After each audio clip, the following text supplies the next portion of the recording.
Welcome back. Thanks so much for joining us. It's political season again, and every 2 years, Danny Hickman has to go out on the campaign trail. And I know I would hate to be in that position, to go campaigning every 2 years. Seems like you'd never get anything done. Well, it seems that way. I tell you, it seems like I'm going to some event every single day, even on off season. You know, Arkansas and New Hampshire are the only two states that are 2-year terms. Everybody else is 4-year terms. And you've been a big... And we've tried, the sheriffs have tried real hard to get that. Yeah, and you're still on a campaign of trying to get it changed to a 4-year, I guess? Yes. I'll tell you a little secret. There's some legislation that will be introduced this next session from the sheriffs that will make it a nonpartisan, which it really needs to be. Yeah, well, that'll help. Okay, That'll help. You know, yeah, I will tell you right up front, I work for the people. I don't work for a party. Of course, I have to declare a party, but that's just part of the process. But you know, I work for everybody. Right. Yeah. Now we're talking with Danny Hickman. He's the current sheriff here in Boone County, and you've been sheriff for how many years? Yeah, how many? Been sheriff for 14 years. 14 years. Yeah. And what's the sheriff's department look like now as compared to 14 years ago? I mean, I'm sure you had a lot of challenges. 14 years ago, you know, in 1999, we started off with an ice storm. And that's something to be throwing a wrench in the works. You know, that makes you either sink or swim. And, you know, we took off swimming because, you know, my career is all in emergency field. You know, we 6 years on the ambulance service and 22 years fire department. So, you know, we took that and just did well with it. Yeah. And, you know, we've had other ice storms since then. But, you know, the sheriff's department started with absolutely 4 computers. And we are now... we had some notebooks in our cars, but I found a deal, and with some grant money, we're putting tough books in all the cars that's now. cool, yeah. Every one of them. So, you know, we're so far out in the county. Yeah. You know, actually nearly the county line. So when you travel Omaha and stuff like that, it's just better those guys can do their reports and stuff right there. Yeah. When the incident happens. Yeah. And then at the end of the shift, they can come down and hit a little button. Do you track your? I know the North Arkansas Regional Medical Center put GPSs in their ambulance. We don't track them, but with this, we're having to put new radios in everything. The federal government switched us over to narrowband. Yeah. And you know, that's cost a lot of money. And they did the television stations the same way. You understand? They took our frequencies away and gave us new digital things. And, you know, we were just talking about bought that. all new had to buy all new equipment. All new equipment. Yeah.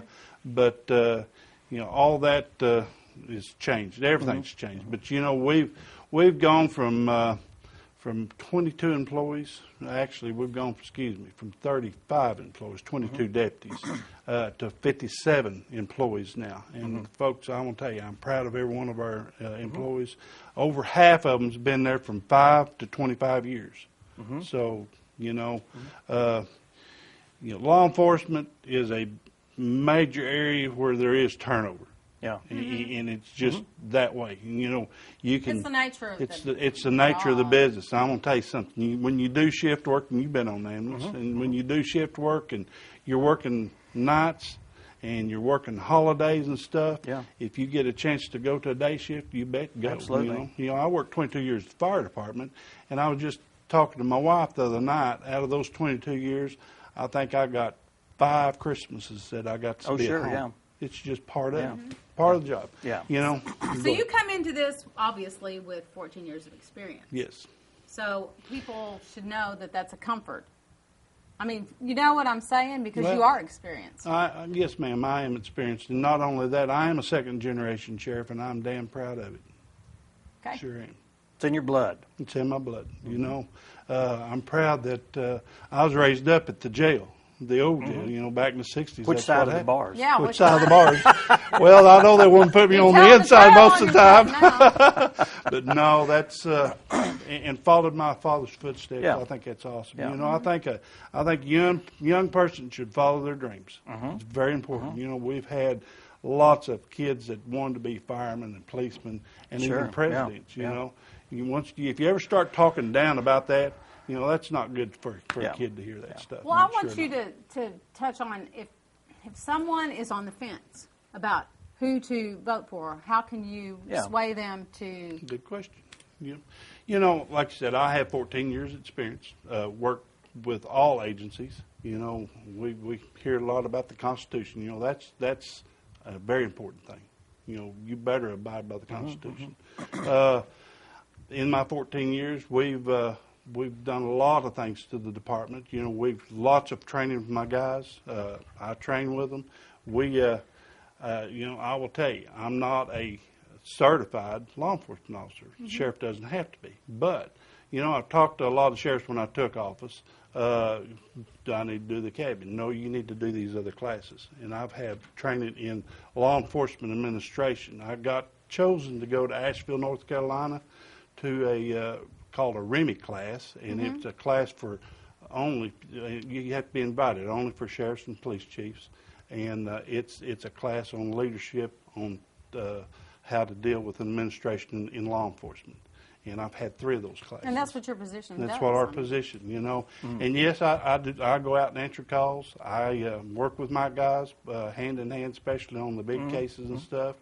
But, you know, you need to let your people do their job, and we do that. You know, they're trained in those fields, and, you know, you're the support team. And that's the direction it needs to go.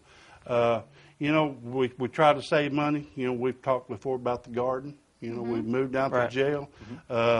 Cost of food's so high, so we have to create ways to doing that. Yeah. You know, last year we raised over 17,000 pounds of vegetable. This year I think we're at 13,000 pounds. That's good, we just went to Wynn, Arkansas, and got sweet potatoes, a little over 4,000 pounds. You know, just creative things like that. And well, you're on a budget too. You're on a budget, and you got to stay within that budget. But you got to keep top-notch people. And, you know, when you do lose a deputy, I always try to find somebody that's already certified. It's, you know, there again, in turnover, you know, I'll just tell you, the Jasper, or Newton County, you know, Keith, he trains somebody, and they come up here for $8,000 more than that, a year, you know. There again, why wouldn't they? You know, and like the police department, you know, we're swapping out all the time. Yeah. And then they'll go to Carroll County and stuff like that. But, you know, we try to stay on that. But, you know, I think my 14 years, I think I've only sent like 6 or 7 to the academy, which is great. You know, if you hire all young people that's never had any training at all, you've got a young department that knows nothing. Right. Because when you go to the academy, when they graduate, they tell you that we've only given you the textbook version of this. You go back to your department and you learn it the way your department wants it. That'd be the same with this TV station. Yeah. Oh, yeah. Well, so not only your experience, but the people that work under you. Absolutely. As well. Absolutely. From the jail to dispatch, we've set up all kinds of training. You know, dispatch is, and I used to work for Buck Green. I don't know if you remember Buck Green. He was a sheriff here way back in the 70s, and you know, you just got thrown to the wolves back then. And we've tried to take the wolves away now. Well, you have to be certified in just about everything in so many hours. What's next for you now? Next few weeks, just campaigning hard? Campaigning very hard. Yeah. And early voting has already started. Early voting starts Monday, the 22nd. Oh, okay. Yes. There's a public forum tomorrow night down at the Grand Center. I encourage everybody to come to that. Okay. Oh, all okay. right. You bet. Well, Danny, thanks a lot for coming by in your busy schedule. I know you probably got to go back to jail and do some kind of something or another back there. We've got plenty going on. I bet you do. Yes. Thanks a lot for being here. Thank you. Good luck to you in your campaign. Thank you. All right. Let's take a break.